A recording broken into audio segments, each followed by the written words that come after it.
Sir అసలు ఈ 42% reservation ఈ గోల్ అంతా ఏంటి సార్? ఏం అర్థం కావట్లేదు. ఎందుకంటే అసలు ఒక పక్క జీవో తెస్తా అంటున్నారు. అది ఆమోదిస్తారో లేదో అర్థం కావడం లేదు. ఈ రిజర్వేషన్లు అడ్డు అంటే 42% రిజర్వేషన్ పెట్టుకొని స్థానిక ఎన్నికల్లోకి వెళ్దామని అనుకున్నారు. అటు కోర్టు కూడా స్థానిక ఎన్నికలు సెప్టెంబర్ 30 లోపు నిర్వహించాలని ఒక వార్న్ చేసింది. ఇప్పుడు ఈ జీవో గనక తెస్తే అసలు దీన్ని గవర్నర్ ఆమోదిస్తారా? మళ్ళీ ఎన్నికలకు బ్రేక్ పడే అవకాశం ఉందా? ఇలా చాలా అనుమానాలు వ్యక్తం అవుతున్నాయి. ఏమంటారు అసలు? దీని గురించి ఎలా అర్థం చేసుకోవాలో కూడా అర్థం కావట్లేదు. యమునా, మీకు అట్లాగే ఓల్గా న్యూస్ ప్రేక్షకులు నమస్కారం. దీన్ని కొంచెం వెనక్కి వెళ్ళాలి. ఎన్టీ రామారావు గారి కాలం అంతకంటే ముందు గుజరాతీ వ్యవస్థలో 1964 లో ఫస్ట్ మహిళలకు, ఎస్సీ ఎస్టీలకు, బీసీలకు రిజర్వేషన్లు ఉన్నాయి. కానీ తక్కువ పాయింట్ ఉంది. అప్పుడేమో ఎస్సీ ఎస్టీలకు జనాభా లెక్కలలో మొదటి నుంచి జనాభా లెక్కలమే కనుక జనాభా లెక్కల ప్రకారం ఎప్పుడైనా చట్టసభల్లో కానీ మన స్థానిక ప్రభుత్వాల్లో కానీ రిజర్వేషన్ కొనసాగుతున్నాయి. కానీ ఎప్పుడైతే బీసీలకు మాత్రం జనాభా లెక్కలు లేవు కనుక 1931 బ్రిటిష్ వారి కాలంలో మాత్రమే అన్ని కులాల లెక్కలు చేసిండ్రు. ఆ తర్వాత 41లో రెండో ప్రపంచ యుద్ధం రావడం వల్ల అప్పుడు జనాభా లెక్కలు మన భారతదేశంలో జరగలేదు. అప్పుడు కూడా బ్రిటిష్ ప్రభుత్వం ఉన్నది. తర్వాత 51 నుంచి ఇప్పటి వరకు 7 సార్లు జనాభా లెక్కలు జరిగినాయి. 51, 61, 71, 81, 91, 2001, 2011 7 సార్లు జరిగింది. తర్వాత 21లో జనాభా లెక్కలు మన కరోనా వల్ల ఆగిపోయిన జరగలేదు. ఇది మన చరిత్ర. ఈ 7 సార్లు స్వాతంత్రం వచ్చిన 51 నుంచి 2011 వరకు అంతకు ముందు ఎప్పుడు కూడా కులాల లెక్కలు తీయలేదు. ఏం తీసిండ్రు? ప్రతిసారి ఎస్సీ ఎస్టీ జనాభా లెక్కలు మాత్రం తీస్తున్నారు. మిగతా కులాల లెక్కలు వద్దనుకున్నారు. అంటే కుల సంకుల సమరం ఎందుకు పెట్టాలి? ఎస్సీ ఎస్టీకు రిజర్వేషన్లకు చట్టసభల్లో అవకాశం ఉంది కనుక బీసీలకు లేదు. చట్టసభల్లో ఇప్పుడు ఎమ్మెల్సీలకు, ఎమ్మెల్యేలకు, ఎంపీలకు రిజర్వేషన్ లేవు. బీసీలకు వేరే రిజర్వేషన్ లేవు. కనుక రిజర్వేషన్ ఉన్న ఎస్సీ ఎస్టీకి మాత్రమే కులగణన చేయాలి. మిగతా ఏ కులాలు కులగణన వద్దనుకున్నాయి. అప్పటి నుంచి ఆ విధానం అవలంబిస్తున్నారు. కానీ మేమెంతో మాకంత అనే ఒక చైతన్యం రావడం వల్ల ఎప్పుడైతే 2011లో కాంగ్రెస్ గవర్నమెంట్ అప్పటి మన్మోహన్ సింగ్ గారు ప్రధానమంత్రిగా ఉన్నప్పుడు దేశవ్యాప్తంగా అన్ని కులాల లెక్కలు చేశారు. అంటే చాలా మంది ఇప్పుడు ఎట్లా ఉంటుందంటే మా కులం ఎంత అని ఒక్కొక్క కులం వాడి జనాభా కంటే డబుల్ చెప్తున్నారు. అంటే నిజంగా చెప్పాలంటే ఒకవేళ నిజంగా వాడు చెప్తున్న జనాభాలకు లెక్క చూస్తే జనాభా లెక్కలలో 100 కోట్లు ఉంటే 150 కోట్ల జనాభా కావాలి. 150 కోట్లు ఉంటే 250 కోట్లు, 220 కోట్ల జనాభా కావాలి. కనుక ఎవరికి వాళ్ళు మేము ఎక్కువ మంది ఉన్నా చెప్పుకుంటారు. ఎందుకంటే రిజర్వేషన్ కోసం కానీ ఇతర. కనుక 2011లో జనాభా లెక్కలు తీద్దామని తీసి అప్పుడు ఏం చేశారంటే 1.5% తప్పులు ఉన్నాయని చెప్పి ఆ జనాభా లెక్కలు డిక్లేర్ చేయాలి. అంటే జనాభా లెక్కలు డిక్లేర్ చేశారు. కులగణను ఎస్సీ ఎస్టీ మాత్రమే చేసి మిగతా వాటిని లెక్కలు చేయలేదు. ఎందుకంటే అన్ని కులాలు వస్తాయి. అదర్ క్యాస్ట్, జనరల్ క్యాస్ట్ అందరు వస్తారు కనుక చేయలేదు. ఇది ఇప్పటిదాకా కులగణన నేపథ్యం. 2021లో కులగణన జరగలేక జనగణన జరగలే కనుక 2031లో జరగాలి. కానీ 2027 నుంచి చేస్తా అని అంటుంది గవర్నమెంట్. ఇప్పుడు ఇందులో కూడా కులగణన చేస్తా అంటారు. అంటే ఏదైనా జనాభా లెక్కలు కానీ కులగణన కానీ గణాంకాలు ఏమైనా తీయాలంటే భారత ప్రభుత్వం రాజ్యాంగంలో ఏముందంటే కేంద్ర ప్రభుత్వానికి అధికారం ఉన్నది. రాష్ట్రాలకు లేదా అంటే ఉన్నది. రాష్ట్రాలకు కూడా కొద్దిగా వెసులుబాటు ఏం చేసిరంటే జనాభా లెక్కలు చేసిన రాష్ట్రాలకు అసలు అధికారం లేదు. సామాజిక వర్గాల లెక్కలు చేయడానికి మాత్రం కొంతవరకు అవకాశం ఇచ్చి దాన్ని మీరు సంక్షేమ పథకాలకు వాటికి వాడుకోవడానికి మాత్రమే ఇది అధికారం ఉంటుందని చెప్పి ఇది ఈ బేస్ అర్థమవుతే మిగతా కులాల లెక్కలు 42% అయింది. దాన్ని మనకు రెండోది ఎప్పుడైతే పంచాయతీ వ్యవస్థ ఎప్పుడైపోయింది 50 మన స్వాతంత్రం వచ్చినాక 2 వ్యవస్థలు ఉన్నాయి. కేంద్ర ప్రభుత్వం, రాష్ట్ర ప్రభుత్వం. ఈ రెండింటికి మధ్యన అధికారాలు కాంకరెంట్ లిస్ట్ అంటాం చేసిండ్రు. కానీ స్థానిక ప్రభుత్వాలు లేకుండే. మొదలు స్వాతంత్రం వచ్చినప్పుడు స్థానిక ప్రభుత్వాలు అంతకుముందు బ్రిటిష్ వాళ్ళ కాలంలో బ్రహ్మాండంగా నడిచినాయి. కానీ స్థానిక ప్రభుత్వాలని లేకుండా ఉండే. అప్పుడు మున్సిపాలిటీస్ వరకు ఉండే కానీ కింద పంచాయతీ ఇవన్నీ లేకుండే. అప్పుడు ఏం చేసిండంటే అంటే పల్లవుల కాలం నుంచి ఉన్నాయి కానీ 52లో కమ్యూనిటీ డెవలప్మెంట్ ప్రాజెక్ట్స్ అని సిడిపిఓ అంటారు దాన్ని చేసి బ్లాకులు అని ఉండే అప్పుడు. తర్వాత 59లో మొట్టమొదటిసారి దేశవ్యాప్తంగా ఈ పంచాయతీ వ్యవస్థలు ప్రారంభించడం జరిగింది. అప్పుడు ఎన్ని ఉండే 3 అంచెలు 4 పదవులు. పంచాయతీ మెంబరు, సర్పంచ్, తర్వాత సర్పంచ్ మెంబర్, సర్టిఫైడ్ ఎన్నుకునేవారు, సర్టిఫైడ్ జిల్లా పరిషత్ చైర్మన్. అంటే జిల్లాకు ఒక వ్యవస్థ, మండలానికి ఒకటి, గ్రామంలో ఒక వ్యవస్థ ఉండేది. దీనిలో ఏమైంది 1964 యాక్ట్ లో ఈ రిజర్వేషన్ అన్ని కల్పించింది. కానీ బీసీలకు లెక్క లేవు కదా. మహిళలు 50% ఉన్నారు కానీ వాళ్ళకు కూడా 20% కన్నా ఎక్కువ. ఎప్పుడైతే ఎన్టీ రామారావు గారు అధికారంలోకి వచ్చే సందర్భాల ఆయన ఏం చేసిండు, సమితిలను మొత్తం మండలాలుగా మార్చేసి మధ్యలో సమితి అంటే చాలా పెద్దది, అవసరం నియోజకవర్గం కనుక పెద్దది కనుక మండలాల వ్యవస్థ తీసుకొచ్చింది. తీసుకొచ్చుకుంటే ఏమన్నాడంటే బీసీలు మొదటి నుంచి కూడా తెలుగుదేశం పార్టీ పుట్టుకనే బీసీలకు న్యాయం చేస్తారు, అందుకని అప్పటిదాకా అగ్రవర్ణాలు పరిపాలిస్తున్నారు, బీసీలకు పెద్దపీట వేస్తలేరు అనే దాని మీద ఇప్పటికీ బీసీలు ఎన్టీ రామారావు అంతే. ఏమైందంటే అప్పటి నుంచి 34% బీసీలకు రిజర్వేషన్లు ఇస్తా అని ప్రకటించాడు. అంటే పంచాయతీలో, మండలంలో, జిల్లా పరిషత్తులో ప్రకటించడమే కాకుండా ఇచ్చి చూపించిండు. అప్పుడు ఏమైంది, గతంలో ఉన్న రిజర్వేషన్ ఏవైతే ఎస్సీ ఎస్టీ రిజర్వేషన్లు పోను మొత్తం కలిసి అవి కలుపుకొని 60.5% అంటే 60.5% రిజర్వేషన్లు అయినాయి.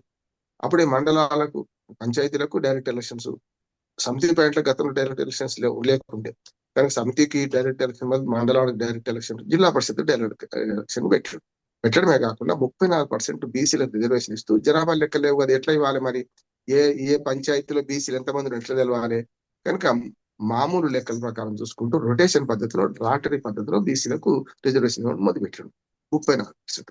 ఆ 34 ఎప్పటిదాకా కొనసాగిందంటే 2013 దాకా కొనసాగింది. అంటే తెలంగాణ ఏర్పాటు కన్నా, ఆంధ్రప్రదేశ్ విభజన కన్నా ముందు కొనసాగింది. అప్పటి వరకు ఉన్న రిజర్వేషన్ల మీద సీలింగ్ పంచాయతీలు ఎవరు పట్టించుకోలేదు, కానీ సుప్రీంకోర్టు ఏమైందంటే 92లోనే ఒక సీలింగ్ పెట్టింది. ఏమనంటే ఏ రిజర్వేషన్ అయినా సరే 50% దాటని చెప్పి. ఇప్పుడు బీసీలకు ఉద్యోగాల రిజర్వేషన్ ఉన్నాయి, ఎట్లా ఉన్నాయి, 27% ఉన్నాయి ఉద్యోగాలు, విద్యార్థులను ఎందుకు విద్యాలయాలు ఎందుకున్నారంటే 23% వరకు ఎస్సీ ఎస్టీలకు రిజర్వేషన్లు ఉద్యోగాలు ఉన్నాయి. ఇప్పటికీ అది 23 కొనసాగుతుంది. కనుక మిగతా 27%, 50% మించొద్దు కదా ఉద్యోగాలకు, అట్లాగే మనకు విద్యార్థులకు రిజర్వేషన్ బీసీలకు 27% కొనసాగుతుంది. అది ఇప్పుడు దాకా కంటిన్యూ అవుతుంది. కానీ వీళ్ళు ఏం చేశారంటే ఎప్పుడైతే ఎన్టీ రామారావు అది ఇచ్చిన తర్వాత 60.5% అయింది కదా, దీని మీద సీలింగ్ పెట్టాలని చెప్పి కోర్టుకు వెళ్ళిపోతారు. ఎట్లా ఉంటుంది 60% రిజర్వేషన్ ఎట్లా ఉంటాయి, తమిళనాడులో ఒక్క దగ్గర మాత్రం వేరుగా ఉన్నది, అది ఆ సంగతి కూడా చెప్తారు. కోర్టుకు పోతే కోర్టు ఏమన్నదంటే సమస్య లేదు, 50% రిజర్వేషన్ ఉంచొద్దు, సుప్రీంకోర్టు తీర్పు ఉన్నది కదా అని ఇచ్చింది.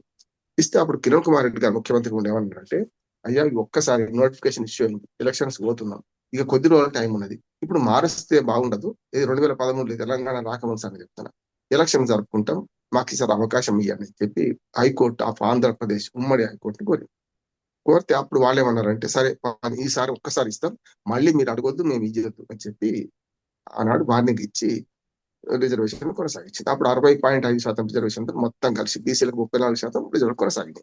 ఇది చరిత్ర. కొనసాగిన తర్వాత 2014లో తెలంగాణ వచ్చింది, ఆంధ్రప్రదేశ్ విభజన జరిగింది. జరిగిన తర్వాత అక్కడ ఇక్కడ ఆంధ్రప్రదేశ్ లో కానీ ఇక్కడ కానీ ఏమైందంటే 2018-19లో తెలంగాణలో మళ్ళీ పంచాయతీరాజ్ ఎలక్షన్ చేశారు. చేసేటప్పుడు మన కేసీఆర్ గారి ప్రభుత్వం కూడా, ఆనాడు బీఆర్ఎస్ ప్రభుత్వం కూడా మళ్ళీ కోర్టు ముందుకు పోవాల్సి వచ్చింది. అయ్యా ఈసారి మళ్ళా ఇవ్వండి 60.5% చేస్తే 34% బీసీలకు ఇచ్చుకుంటాం రిజర్వేషన్, సమస్య లేదు, ఒకసారి వార్నింగ్ ఇచ్చినాం, ఈ మళ్ళీ చేసేది లేదన్నా కనుక ఇచ్చేది లేదు, హైకోర్టు గట్టిగా మందలిస్తే తప్పనిసరి పంచాయతీరాజ్ యాక్ట్ తయారు చేసిన వాళ్ళు నేను భాగం.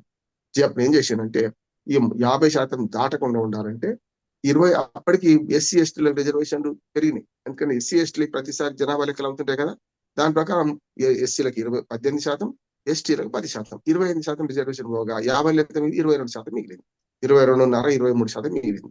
ఆ 23% తప్పనిసరి ఆనాడు కేసీఆర్ ప్రభుత్వం అమలు చేయాల్సి వచ్చింది.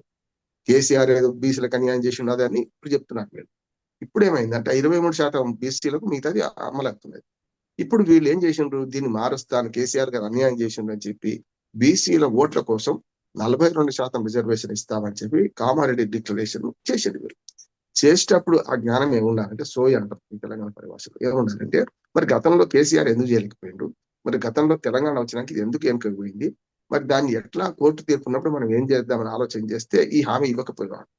కానీ హామీ ఇచ్చిండ్రు, కానీ దాన్ని ఎట్లా అమలు చేయాలో తెలుస్తలేదు. అందుకని తెలవకి ఏం చేస్తున్నారు, ఒకసారేమో చట్టం చేస్తాం, పార్లమెంట్కి పంపుతామంట, పార్లమెంట్కి పంపారు, అక్కడ ఆగిపోయింది. అంటే మనం రాష్ట్రపతికి పంపారు, రాష్ట్రపతి ఏం చేసిండు, రాష్ట్రపతి ఏం చేసిందంటే హైకోర్టు తీర్పు, మన సుప్రీంకోర్టు తీర్పు ఉన్నది కదా, దాన్ని మించిపోవడానికి లేదు, ఏం చేయాలి అని రాష్ట్రపతి దగ్గర బిల్లాలి. రెండోది ఏం చేసిందంటే వీళ్ళు కేవలం పంచాయతీరాజ్ వ్యవస్థలో, మున్సిపాలిటీలో మాత్రం రిజర్వేషన్ విద్యా ఉద్యోగాలు కూడా మారుస్తామంట. అది ఇంకా చాలా పెద్ద చిక్కు అంటే తేనెటీగ చుట్టని కదిలించడం లాంటిది. మొత్తం తేనెటీగలు మొత్తం దాడి చేస్తాయి అంటే మళ్ళీ మండల్ కమిషన్ రిపోర్ట్ తర్వాత దేశంలో ఎంత గొడవ జరుగుతుందో అంత గొడవ జరుగుతుంది. ఎందుకంటే విద్యా ఉద్యోగ రిజర్వేషన్లు వీళ్ళ చేతులు లేవు, రాష్ట్ర ప్రభుత్వం చేతులు లేవు, కేంద్ర ప్రభుత్వం దానికి బిల్లు చేయాలి. కనుక దాన్ని పట్టుకొని ఏం చేశారంటే అక్కడ బిల్లు పాస్ అవుతలేదు. తర్వాత ఏం చేసిండ్రు, ఆర్డినెన్స్ జారీ చేస్తాం అంటే అసెంబ్లీ సమావేశాలు లేనప్పుడు ఆర్డినెన్స్ జారీ చేయొచ్చు. అదే బిల్లును ఆర్డినెన్స్ రూపంలో తెద్దామని గవర్నర్ పంపిండు. గవర్నర్ గారు కూడా అందరి సలహా తీసుకుంటే ఇది ఫెయిల్ అవుతుంది, మీరు ఆర్డినెన్స్ విడుదల చేసిన తెల్లారే తమిళనాడులో ఏం జరిగింది ఇక్కడ కూడా అది జరుగుతుంది, సమస్య లేకపోమని ఆయన సలహా ఇచ్చింది. గవర్నమెంట్ తరఫున సలహాదారులేమో, గవర్నమెంట్ తరఫున అడ్వకేట్లేమో ఏం కాదు సార్ చేయొచ్చు అన్నారు. కానీ ఆయన ఏం చేసిండు, గవర్నమెంట్ ఫర్గా ఉంటారు కదా వీళ్ళందరూ, ఏది గవర్నమెంట్ తరఫున చెప్పేటోడు. కనుక వేరే అడ్వకేట్లను, వేరే న్యాయ నిపుణులు సలహా ఇస్తే వాళ్ళు చెయ్యదు, కాదు పొమ్మన్నారు. తర్వాత కేంద్ర ప్రభుత్వం పంపిండి ఆర్డినెన్స్ రాలేదు. ఇక మూడో మార్గం ఏంటి అంటే మేము పార్టీ పరంగా 42% రిజర్వేషన్ ఇస్తాం, అది గ్యారంటీ పొమ్మన్నారు. పార్టీ పరంగా రిజర్వేషన్ వీళ్ళు ఇస్తే 42%, ఎదుటి పార్టీ వాడు ఎందుకు ఇస్తాడు? మనకు రాజ్యాంగం ప్రకారం ఏదైతే 50% సీలింగ్ ఉందో 50% సీలింగ్ పరిమితి ఉండి 22%, 23% పంచాయతీరాజ్ వ్యవస్థలో వాళ్ళకి సర్పంచ్లు కానీ, వార్డు మెంబర్లు కానీ, ఎంపీటీసీలు, జడ్పీటీసీలు రిజర్వేషన్ ఉంటుంది. మండల పరిషత్, జిల్లా పరిషత్ చైర్మన్. అది దాటి వీళ్ళు ఇస్తా అన్నా కూడా అక్కడ రిజర్వేషన్ లీగల్ గా చెల్లదు కదా. బీసీకి కాంగ్రెస్ పార్టీ వాళ్ళు బీసీ అభ్యర్థిని పెట్టవచ్చు అక్కడ, కానీ ఇంకో పార్టీ వాడు బీసీ అభ్యర్థిని పెట్టాలని ఏముంది? పోనీ పార్టీలు అన్ని కలిసి రేపు బీసీలో ఓటు పోతే భయానికి పెట్టినప్పుడు ఇండిపెండెంట్ అక్కడేస్తాడు, ఎవరిని ఆపలేం కదా మనం. ఇది సంగతి. ఇట్లా ఇప్పటిదాకా 42% చిక్కుముడి ఇట్లా ఉన్నది. ఇప్పుడు ఏం చేసిందంటే ఒకటేమో ఫస్ట్ ఆప్షన్ ఏంది, చట్టం మన పార్లమెంట్ పాస్ చేయాలి, అది 9వ షెడ్యూల్ చేర్చాలి. 9వ షెడ్యూల్ అనేది కొంచెం మామూలు సామాన్య జనానికి అర్థం కావాలంటే అప్పుడెప్పుడు మార్కండేయుడు యమపాశాన్ని తప్పించుకోవడానికి శివలింగాన్ని కౌలించుకుంటే యమపాశ భయానంటే శివునికి కూడా తగ్గుతుంది, లింగానికి కూడా చుట్టుకుంటది కదా అని భయానికి యమధర్మరాజు దూరం పోతాడు కదా. అట్లనే ఇప్పుడు ఈ 9వ షెడ్యూల్ అనేది శివలింగం లాంటిది. అంటే కోర్టులు సమీక్షకు దూరం ఉంటుంది. 9వ షెడ్యూల్ కూడా ఎందుకు చేర్చాలంటే 9వ షెడ్యూల్ కోర్టు సమీక్షలకు అతీతంగా పెట్టింది. దాన్ని కూడా సుప్రీంకోర్టు మందలించింది. మీరు ఇట్లాంటి అన్ని దుర్మార్గమైన చట్టాలు తీసుకొని పోయి మీరు ఆ 9వ షెడ్యూల్ వేసుకుంటే, ఆ ఖాతాలో వేసుకుంటే మరి మేమెందుకున్నది? రాజ్యాంగ సమీక్షకు అది కూడా లోపడే ఉంటది అని తీర్పు ఇచ్చింది కూడా. కానీ గతంలో జరిగిన మేము ఒప్పుకుంటాం, కానీ ఇప్పుడు కొత్తగా మాత్రం 9వ షెడ్యూల్ చేరిస్తే మేము ఊరుకోమని సుప్రీంకోర్టు అన్నది. ఇది చాలా డీప్ ఒక అధ్యయనం మనకి, ఒక అకాడమిక్ చర్చ ఇదంతా. అప్పుడు ఏమైందంటే మరి తమిళనాడులో ఉంది కదా అని వీళ్ళు వాదిస్తున్నారు. తమిళనాడులో జయలలిత గారు 2 సార్లు ముఖ్యమంత్రిగా ఉన్నప్పుడు 2 సార్లు బీసీ రిజర్వేషన్ పెంచుదామని ప్రయత్నం చేసి, మనకంటే తమిళనాడులో బీసీ చైతన్యం ఎక్కువ చేసి వాళ్ళు ఏం చేశారంటే 2 సార్లు ఆర్డినెన్స్ జారీ చేయించింది గవర్నర్. 2 సార్లు కోర్టు కొట్టేసింది. ఏం చేయాలో తోచక ఆమె పివి నరసింహరావు గారు ప్రధానమంత్రి ఉన్నప్పుడు, అయ్యా దీన్ని 9వ షెడ్యూల్ చేర్చండి, ఆడ బిల్లు పాస్ చేయమంటే కేంద్రంలో పార్లమెంట్ సాక్షిగా మనకు తమిళనాడులో 50% సీలింగ్ దాటి మరో 19% కలుపుకొని ఆ 69% రిజర్వేషన్ ఖరారు చేస్తూ చట్టం చేసిండ్రు. ఆ చట్టం కేంద్ర ప్రభుత్వం చేసిన చట్టం, కేంద్ర ప్రభుత్వం చెల్తుంది, మనకు తెల్లదు రాష్ట్ర ప్రభుత్వం చేసి దాన్ని 9వ షెడ్యూల్ చేర్చింది. దానివల్ల ఒక్క తమిళనాడులో అలా అవుతుంది. కొన్ని ఈశాన్య రాష్ట్రాల్లో, జార్ఖండ్ లాంటి రాష్ట్రంలో కూడా 50% సీలింగ్ దాటి ఉంది కదా అని కొందరు వాదన చేస్తున్నారు. ఈశాన్య రాష్ట్రాల్లో 1/70 యాక్ట్ ఉంటది, చాలా గిరిజన చట్టాలు ఉన్నాయి. గిరిజనులు ఎక్కువ మంది ఉంటారు కదా అక్కడ. ఇది జల్లదు. 50% అంటే 90% గిరిజనులే ఉంటారు. మరి 90% గిరిజనులకు ఇవ్వనా ఇవ్వద్దా? కనుక ఈశాన్య భారతదేశంలో 7 సిస్టర్స్ అంటాం, అది దాన్ని 8 సిస్టర్స్ అంటున్నాం, సిక్కిం కలిసింది. అటువంటి రాష్ట్రాల్లో ఈ రిజర్వేషన్ పరిమితిని 50% మించిపోతుంది, జార్ఖండ్ లో కూడా. కానీ దేశంలో ఇంకెక్కడ బీహార్ లా కానీ, కర్ణాటక కానీ ఎక్కడ కూడా 50% రిజర్వేషన్ దాటిపోలే. ఇప్పుడు ఏంటంటే వాళ్ళ ఆ రాష్ట్రాల్లో నేను చూపెడుతున్నారు, తమిళనాడులో నేను చూపెడుతున్నారు. తమిళనాడులో ప్రత్యేక చట్టం చేసేది చెప్పిన కదా.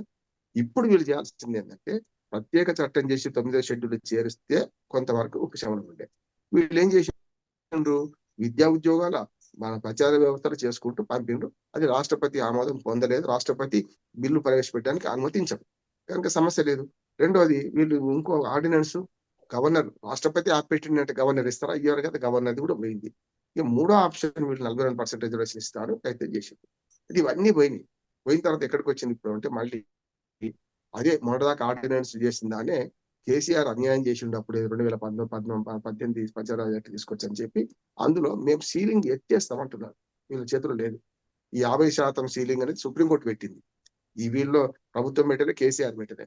కనుక ఆ కేసీఆర్ చట్టం చేసిన దాన్ని ఎత్తేస్తాం అనేది అబద్ధం మాట వీళ్ళనేది. కనుక ఏం చేస్తున్నారు ఇప్పుడు అంటే మళ్ళీ సేమ్ అటువంటి చట్టం చేసి మళ్ళీ పైకి పంపుతారట. గవర్నర్ అనుమతిస్తారా? చేయడు కదా. చివరికి ఎక్కడికి వస్తే మళ్ళీ మొదటికి వచ్చింది. వీళ్ళు అలవిగాని హామీ ఇచ్చిండ్రు. ఇది కేవలం ఒకే ఒక్క పరిష్కారం. భారతదేశ అత్యున్నతమైన పార్లమెంటు చట్టం చేసి 9వ షెడ్యూల్ చేర్చి రాష్ట్రపతి సంతకం అయితే మాత్రమే పనికొస్తది. అది కాకుండా వీళ్ళు ఏం చేసినా చెల్లదు. కనుక ఇప్పుడు ఆఖరికి ఇంకో మాట మార్చేమన్నా మా రాహుల్ గాంధీ గారు ప్రధానమంత్రిగా మేము చేస్తామంటున్నారు. రాహుల్ గాంధీ ప్రధానమంత్రి కావాలంటే ఆరు లేదు, చూలు లేదు. 2029 దాకా ఎన్నికలు రావు. 29లో కాంగ్రెస్ పార్టీ గెలవాలి. గెలిచి ఆ ప్రధానమంత్రిగా రాహుల్ గాంధీ కావాలి. ఇవన్నీ ఏమైందంటే ఊహాజనిత ప్రశ్నలు. 2029లో ఏం జరుగుతుందో మనం చెప్పలేం కదా. అప్పుడు మేము చేస్తామంటారు. అది అబద్ధమే కదా. ఎప్పుడు చేస్తా అన్నప్పుడు మరి ఈ ఎన్నికలలో చేస్తామని ఎట్లా హామీ ఇచ్చినట్టు? కనుక అరవి గాని హామీ ఇచ్చి వీళ్ళు ఇప్పుడు బోల్తా పడే క్రమంలో ఎదుటి పక్షాన్ని బదనాం చేయడం కోసం ప్రయత్నం చేస్తున్నారు. ఇందులో మూడు పార్టీలు మన బీఆర్ఎస్ గాని, అధికార పార్టీ కాంగ్రెస్ గాని, బీజేపీ గాని దొంగ నాటకం ఆడుతుంది. దొంగ నాటకం అంటారు. ఎందుకంటే అసెంబ్లీలో బిల్లు పాస్ చేసిన అందరూ శాఖాహారులే, రొయ్యల గప్ప మాయమవుతుంది. అందరూ కూడా ఏం చేస్తున్నారు? బిల్లు మద్దతు అంటున్నారు. కానీ సాధ్యాసాధ్యాలు చెప్పే ప్రతిపక్ష పార్టీల మాట వినకుండా ఇది ముందుకెళ్తుంది ఈ ప్రభుత్వం. సాధ్యాసాధ్యాలు కావని చెప్తున్నారు. కానీ ఇక్కడ ఏమైందంటే బీసీ ఓట్లు పోతాయి కదా, అందరు బిల్లుకు మద్దతు చేస్తున్నారు. బిల్లు పాస్ అయింది. మీరు హామీ ఇచ్చింది మీరు ఎట్లా చేస్తారో చేయండి అని ఇప్పుడు సవాల్ విసురుతున్నారు. ఇప్పుడు సంకటం ఏంటంటే మళ్ళా ఈ ప్రభుత్వం కూడా మరొక తప్పు ఏంటంటే ఇప్పుడు మళ్ళీ బిల్లు పాస్ చేస్తారు, పంపుతారు. ఈ పుణ్యకాలం కాస్త గడిచిపోతుంది. ఇంకొక నెల రోజులు ఇట్టే నడుపుతారు. నడిపేయమంటారు. అంటే సెప్టెంబర్ 30 తేదీ ఒకటి ఉంది కదా, హైకోర్టు మన మీద కత్తి పెట్టింది కదా. అయ్యా మేము సుప్రీంకోర్టులో పిటిషన్ వేసినాం. ఇప్పటిదాకా రాష్ట్రపతి గారు ఆమోదించలేదు కనుక మేము సుప్రీంకోర్టులో బిల్లు ఆమోదించే వేసినాము. ఆ సుప్రీంకోర్టులో పెండింగ్ ఉంది కనుక ఇక్కడ మాకు రిలీఫ్ ఇవ్వండి అని ఇక్కడ కోరుతారు. అదే త్వరలో ఎన్నికలు వాయిదా పడతాయి. ఒకవేళ ఎన్నికలు జరిగినాయి అనుకున్నాం, ఉదాహరణకు జరిగితే ఇప్పటి నుంచి ప్రాసెస్ చేయడానికి నెల రోజులు పడుతుంది.